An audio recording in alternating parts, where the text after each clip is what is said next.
Você já ouviu falar dos Evangelhos perdidos? São textos antigos que falam sobre Jesus, mas que não foram incluídos na Bíblia como a conhecemos hoje.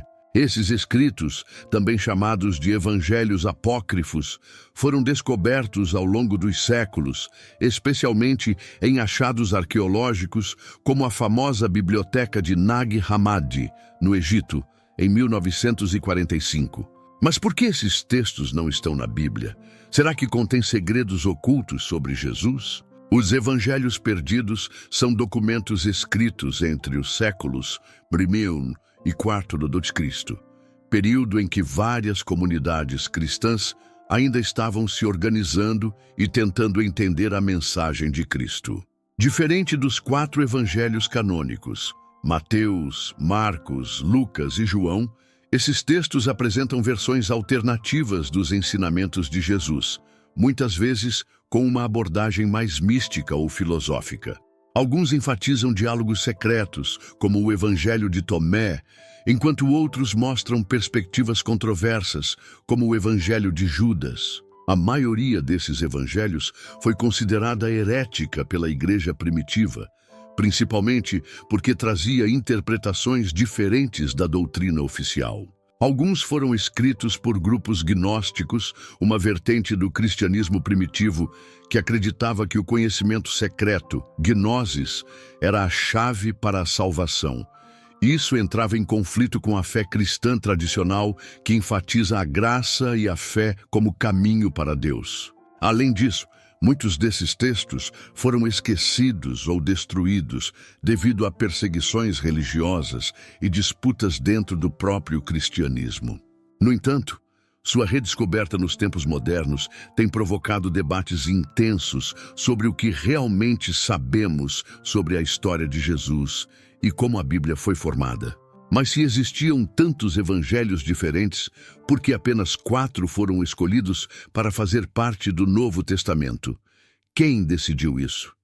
No próximo tópico, vamos explorar o processo de canonização e entender por que alguns evangelhos foram excluídos da Bíblia. Se havia tantos evangelhos circulando nos primeiros séculos do cristianismo, por que apenas 4 foram escolhidos para fazer parte do Novo Testamento? A resposta está no processo de canonização, que foi longo e cheio de disputas teológicas e políticas. Nos primeiros séculos, as comunidades cristãs espalhadas pelo Império Romano tinham diferentes interpretações sobre Jesus e seus ensinamentos. Algumas igrejas usavam o Evangelho de Tomé, outras seguiam o Evangelho de Pedro, enquanto algumas davam mais importância às cartas de Paulo. Isso gerava confusão. Qual era a verdadeira mensagem de Cristo? Para resolver essa questão, líderes cristãos começaram a estabelecer critérios para definir quais textos eram realmente inspirados por Deus. Os 3 principais critérios para um evangelho ser aceito no cânon bíblico foram: 1. Apostolicidade. O evangelho deveria ter sido escrito por um apóstolo ou alguém próximo a ele. 2. Ortodoxia. O texto precisava estar alinhado com a fé cristã que estava sendo consolidada. 3. Uso nas igrejas. O evangelho deveria ser amplamente utilizado pelas comunidades cristãs. Com esses critérios, os evangelhos de Mateus, Marcos, Lucas e João foram reconhecidos como autênticos, enquanto outros textos foram rejeitados por conterem ensinamentos diferentes ou contraditórios.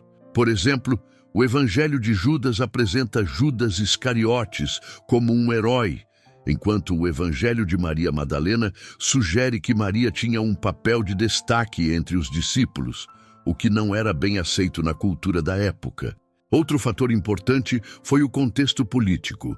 No século IV, o cristianismo se tornou a religião oficial do Império Romano, e o imperador Constantino queria uma fé unificada. No Concílio de Nicéia, 325 d.C., líderes cristãos se reuniram para definir doutrinas essenciais, o que ajudou a consolidar o Novo Testamento. Embora o processo de canonização tenha levado séculos, Foi nesse período que a Igreja reforçou quais evangelhos eram considerados legítimos. Os evangelhos apócrifos, também chamados de evangelhos perdidos, apresentam visões diferentes sobre Jesus e seus ensinamentos. Alguns trazem relatos místicos, outros histórias curiosas da infância de Cristo, e alguns até contradizem os evangelhos canônicos. Vamos conhecer os mais famosos e suas principais mensagens. Descoberto em 1945 em Nag Hammadi, esse evangelho é uma coleção de 114 frases atribuídas a Jesus. Diferente dos evangelhos canônicos, ele não narra milagres, nem a crucificação. Seu foco está na busca do conhecimento interior, algo típico da tradição gnóstica. Um dos trechos mais enigmáticos diz: quem encontrar o significado dessas palavras não provará a morte. Esse evangelho causou grande polêmica ao ser revelado ao público em 2006. Ele apresenta Judas Iscariotes não como um traidor, mas como o discípulo mais próximo de Jesus, escolhido para entregá-lo aos romanos para cumprir um plano divino. Essa visão desafia completamente a narrativa tradicional do Novo Testamento. Esse texto sugere que Maria Madalena teve um papel especial entre os discípulos, recebendo ensinamentos secretos de Jesus. Pedro, em determinado trecho, questiona por que Jesus revelaria segredos a uma mulher e não aos homens. Esse evangelho reforça a importância das mulheres na liderança cristã, algo que foi amplamente rejeitado na época. Diferente dos evangelhos canônicos, que quase não falam da infância de Jesus, esse texto descreve um menino com poderes incríveis, mas também impulsivo e até vingativo. Em um episódio, ele amaldiçoa um garoto que o irrita, fazendo-o cair morto. Essas histórias foram rejeitadas pela Igreja por retratarem um Jesus muito diferente daquele descrito no Novo Testamento. Esses são apenas alguns exemplos dos muitos evangelhos apócrifos existentes.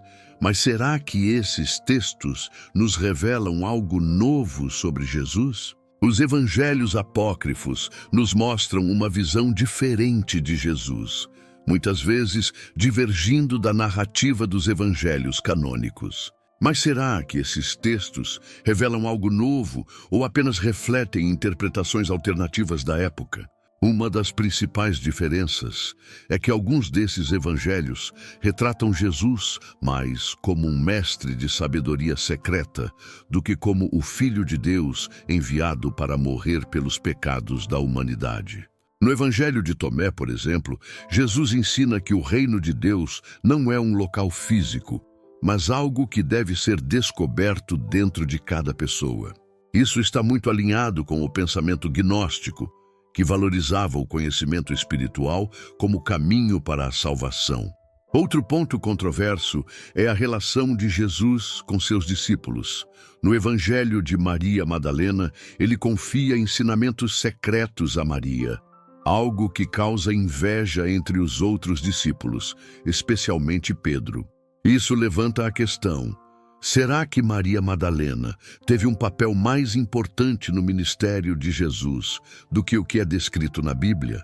Já no Evangelho de Judas, a narrativa muda completamente. Judas não é um traidor, mas sim um discípulo obediente que ajuda Jesus a cumprir sua missão. Segundo esse Evangelho, Jesus teria revelado a Judas um conhecimento especial, dizendo que ele seria o único a entender a verdade. Isso desafia séculos de tradição cristã que sempre retratou Judas como o grande vilão da história. Há também textos que mostram um Jesus mais humano e emocional. O Evangelho da infância de Tomé, por exemplo, descreve Jesus ainda criança demonstrando poderes extraordinários, mas também tendo dificuldades em controlar suas habilidades. Esse retrato foge do padrão dos evangelhos canônicos, que mostram um Jesus sempre compassivo e sereno. Esses evangelhos apócrifos não são apenas histórias alternativas, mas refletem como diferentes comunidades cristãs tentavam entender Jesus. Mas será que podemos confiar neles? Diante de tantas narrativas diferentes sobre Jesus, surge uma pergunta fundamental. Os evangelhos perdidos são confiáveis? Devemos tratá-los com a mesma autoridade dos evangelhos canônicos? Para responder a isso, precisamos analisar sua autenticidade, origem e impacto na fé cristã. Os evangelhos canônicos foram escritos entre 50 e 100 d.C., com base em testemunhos diretos ou relatos de pessoas próximas a Jesus. Já os evangelhos apócrifos surgiram, em sua maioria, entre os séculos II e IV d.C., muito tempo depois dos eventos narrados. Isso significa que são textos mais tardios e, portanto, menos confiáveis historicamente. Além disso, os evangelhos apócrifos frequentemente contêm elementos míticos e filosóficos que refletem influências culturais da época, especialmente do gnosticismo. Enquanto os evangelhos canônicos foram amplamente aceitos pelas comunidades cristãs primitivas, os apócrifos foram rejeitados justamente por apresentarem uma teologia divergente. Diferente dos evangelhos canônicos, que buscam transmitir a vida e os ensinamentos de Jesus para a salvação, muitos evangelhos apócrifos foram escritos para sustentar crenças específicas de determinados grupos. O Evangelho de Judas, por exemplo, foi escrito por uma seita gnóstica que via Judas como um herói, tentando reinterpretar sua imagem. O Evangelho de Maria Madalena foi usado para promover um papel mais central das mulheres no cristianismo primitivo. Isso não significa que esses textos não tenham valor histórico ou cultural, mas sim que devem ser analisados com cuidado, sem tratar suas narrativas como fatos estabelecidos. Os evangelhos de Mateus, Marcos, Lucas e João foram amplamente reconhecidos como autênticos pela igreja primitiva, porque atendiam a critérios rigorosos. Eram baseados em testemunhos apostólicos, estavam alinhados com a doutrina cristã e eram amplamente usados nas igrejas. Já os evangelhos apócrifos não passaram nesses testes e, por isso, foram deixados de fora do Novo Testamento. Embora os evangelhos perdidos tragam curiosidades e novas perspectivas, a fé cristã se baseia nos evangelhos canônicos. No final, a grande questão não é quantos evangelhos existem, mas qual mensagem seguimos em nossa vida espiritual.